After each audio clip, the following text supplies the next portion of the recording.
handing out ice cream. The 2024 Ice cream. Eclipse. See the crescent from the pool.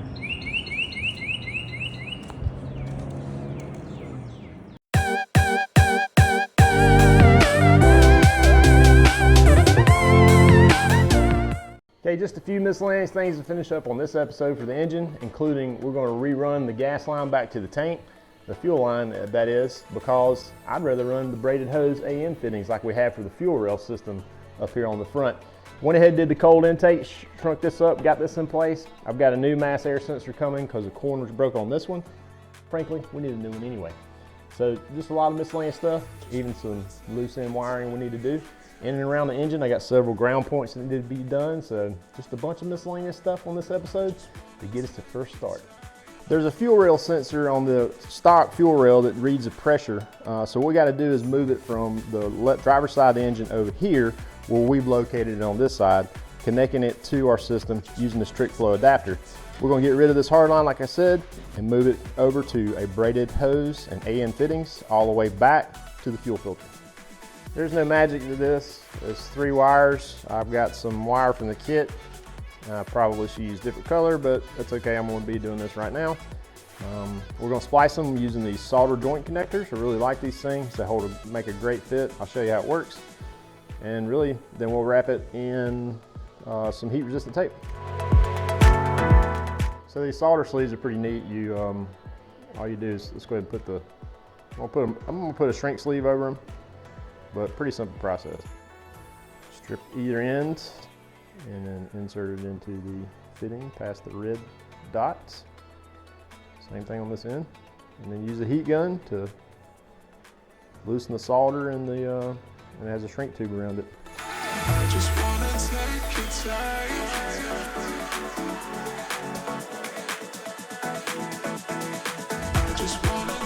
It's just hard to hold on to.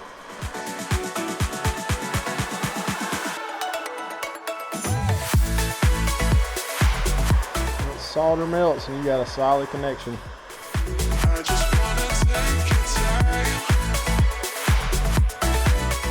If you do one wire at a time, it's not confusing, making sure you're connecting the right one, since I use the same color connecting wire, but really professional look to it, and it's extremely tight, very good. I've got some crimped ones, but I really like these better because they're lower profile and they'll be easier to wrap this. And so instead of using wire loom here, we're going to use heat resistant tape since we're going to be wrapping this thing around the engine. I did decide to use wire loom because I had some and it just protects the wire, but we still wrapped it in heat resistant tape. Now we're going to wrap it around the engine to where our sensor is.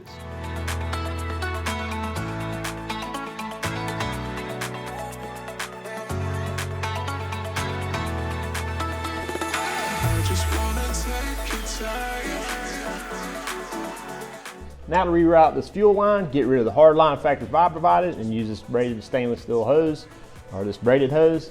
And there's not much of a teachable moment over here. It's really just undrill the insulated clip hardware and then reinstall it. We get back to the fuel filter. I got an AN fitting I need to put on here. Also need to trim this hose down. Show you what that looks like. Okay, these 8 AN fittings are pretty self-explanatory. So what the setup we got is, we got the swivel fitting we're going to use just to give us flexibility in the fuel line. And then we have a 5/16 male adapter here for the fuel line here in the back where it's flexible into the fuel filter. So those will connect, make a nice good connection.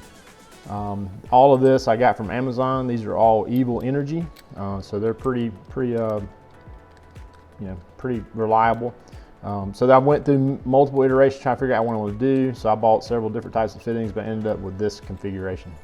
So now we'll put it on the other end. You gotta use a grinder to cut this, by the way, because there is a stainless steel jacketing here, and that's what we're gonna do next to get this fitting on. Let's peel it back away from the tubing.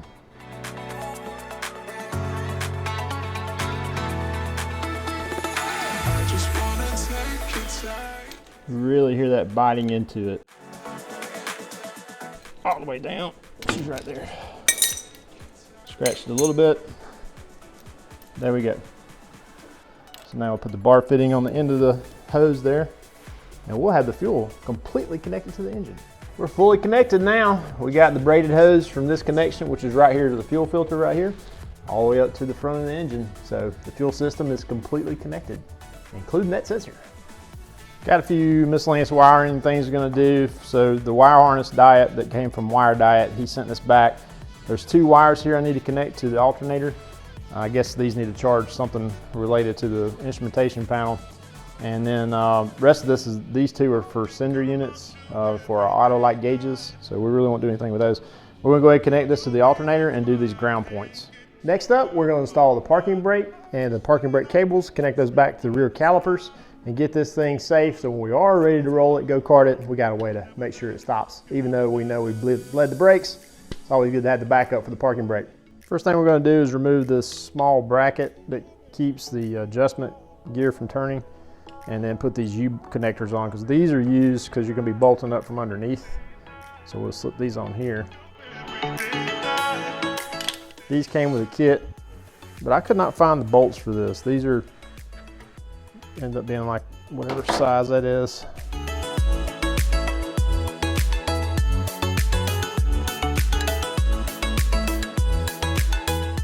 Okay, now we're bolted up. First, we'll connect to the caliper, and nothing unusual here.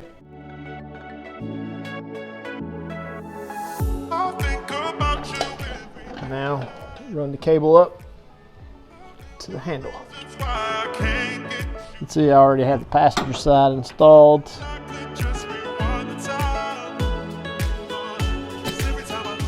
There we go. Next up, time to mount the seats.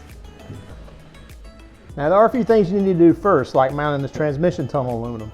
Pretty simple to do. You see me do all the aluminum prior in the cockpit, but you got the plate here that goes over the transmission. Also the roll control switch, remember we installed? Got to make sure your wiring's here for your shifter. So let's get our location just about perfect where we want it. Then we'll mark our seats, drill it, and mount the hardware. So I'm a hair under 6 foot, and I've got the seat all the way to the back of the cockpit.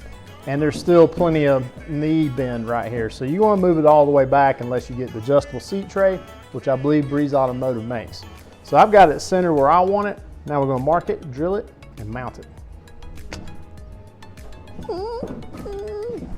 One more thing, make sure you check your pedal travel, because you want to make sure you got plenty of space to push the pedal, even though your knees are bent when you're not traveling, when you're pushing the pedals.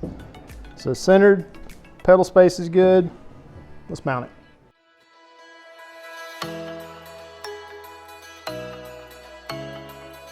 Now that you mark your seat, you got to be real careful. You think, well, I can just mount it in the 4 corners.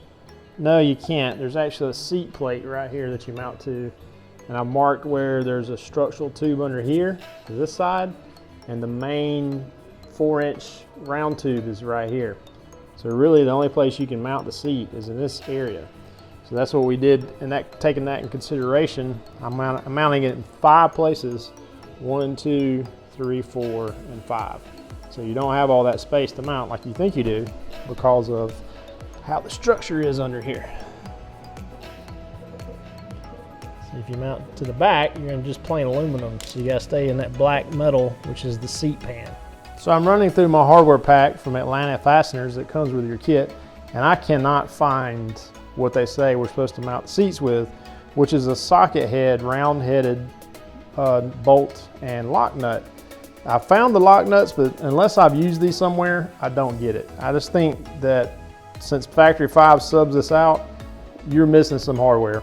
So trip down to Ace Hardware fixes that. I went ahead and bought 10 of these, which is like an 1.5 M8s. And so that's what we're gonna use, nice smooth. Looks like what they said in the book to use, so we're gonna use these.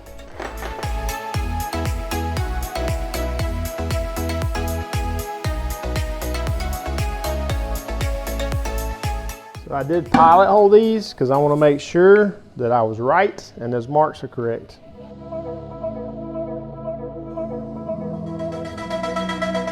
It's all about learning, and I'm glad I went ahead and tried this first one closest to the main rail of the car, because this is actually the center line of the tube, so I'm hitting the tube here. I need to be like here, over another inch or two. As many times as you take these seats in and out of the car, it's installed, it's no problem. But it's hitting the tube, and I have to sit there with a wrench, and you can't get a socket on it. So we're gonna move this hole over. Probably gonna live with this one because I've already drilled the hole, and just make sure we got it right over here as well. Fun stuff. So I did decide to re-drill this hole. It's just too hard to get to it. And once I tighten it down, it's not getting tight enough. So we moved the hole. We'll just silicone it when we get the carpet in.